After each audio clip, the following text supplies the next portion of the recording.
Stop what you are doing right now and look at your interactions. Who is the man actually operating your body? If you pride yourself on being a nice guy, always available, never making waves, and constantly accommodating everyone else's desires, I have a brutal, unfiltered truth that you need to face immediately. Your niceness is not a virtue. It is a calculated act, a carefully constructed mask, and a profound declaration of weakness. You are not nice because you possess a good heart. You are nice because you are utterly terrified of conflict and deeply, chemically addicted to external validation. You hide your true desires and needs because you are afraid of the rejection and judgment that might come if you were honest. Stop lying to yourself and to the world. The man who cannot stand up and clearly say no to things he dislikes is not a good man. He is merely a harmless, compliant child in a grown man's body. The world has absolutely no respect for harmless things. When you indulge in this dangerous, nice guy behavior, you are chemically training your own brain to prioritize the convenience of strangers over your own personal integrity. In that invisible, microscopic gap between an external stimulus and your internal response, you are abdicating your free will to someone else's expectations. Neurobiologically, your brain has associated disagreement with extreme social danger, triggering an immediate, paralyzing response in your amygdala. You are treating the potential disapproval of a temporary person as if it were a mortal threat to your very survival. This is not kindness. It is a fundamental betrayal of your own masculine character. You are constantly eroding your self-respect and sacrificing your cognitive bandwidth to play a safe, non-threatening character that everyone can easily manipulate. The nice guy is not an asset to anyone. He is merely a useful tool that gets discarded as soon as his compliance is no longer necessary. Realize exactly what you are doing to your potential. You are engineering your own mediocrity. 2,000 years ago, the great Stoic emperors and slaves alike understood that true goodness is never born from submission. It is forged exclusively from internal strength. They rigorously practiced emotional detachment, not because they lacked feelings, but because they understood that human priorities and external circumstances are entirely fluid. If someone departed from their presence, they accepted it with a cold, unwavered detachment. As Marcus Aurelius repeatedly wrote, "Waste no more time arguing what a good man should be. Be one." To be one, you must first possess the capacity for controlled aggression. Real virtuous goodness requires a profound choice. You must have the power to destroy, to dominate, and to cause conflict, and then choose to keep that sword in its scabbard.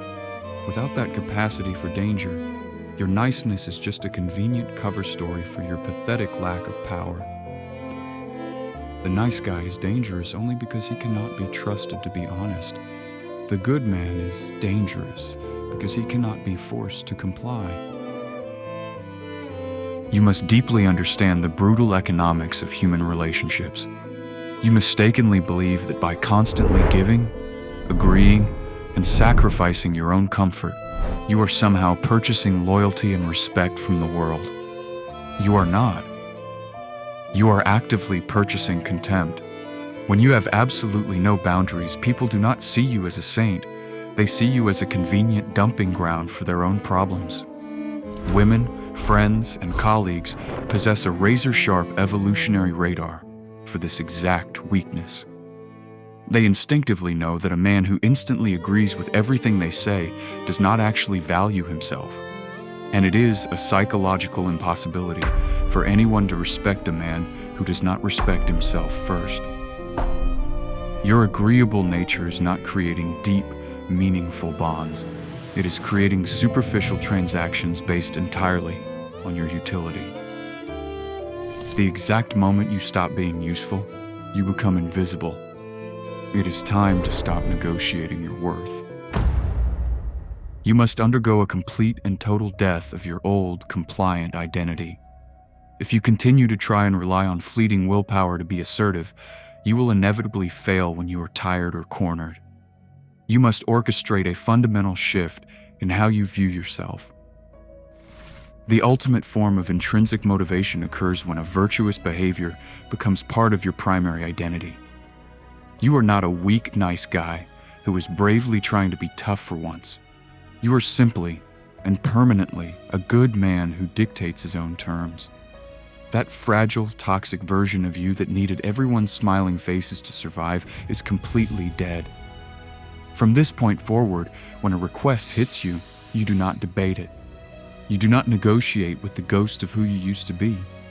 You simply state cold, unyielding facts.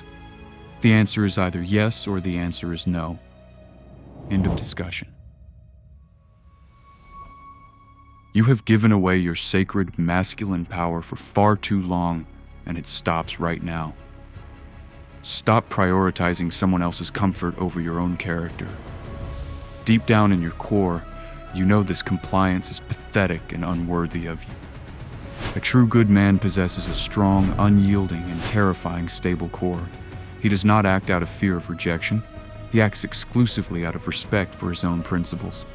His goodness is not a convenience for others.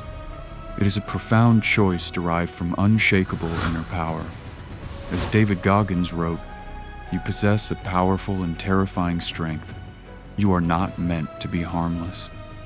Look at every interaction straight in the eye, find that deep, difficult boundary, and silently tell the world, "No, you have absolutely no power over my integrity." The detox from submission begins now. Step out of the chemical prison of appeasement. Get back to work on yourself. This relentless obsession with playing it safe and managing other people's emotional reactions is the absolute destruction of your current daily focus. You cannot possibly construct a formidable empire if your eyes are constantly searching the horizon for a ship of external validation that has already sailed far away. Real virtuosity demands that you ignore the noise of approval and focus exclusively on the signal of your own character. Deep, uninterrupted work, the kind of terrifyingly focused effort required to forge your physique or redesign your entire reality, demands 100% of your cognitive bandwidth. Every single time you say yes to keep the peace, you are saying no to your future self.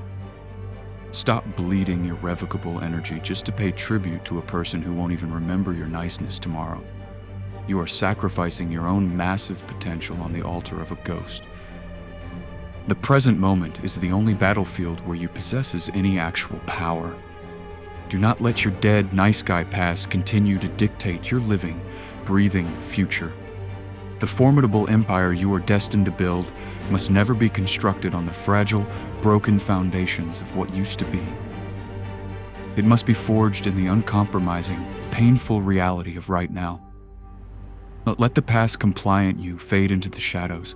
Let people walk their own paths, and let the world freely turn. Their convenience is no longer your concern. Your eyes must remain locked straight ahead on your own massive potential. Close the mental vault forever. Step out of the suffocating prison of niceness, reclaim your stolen masculine energy, and get back to work on your integrity.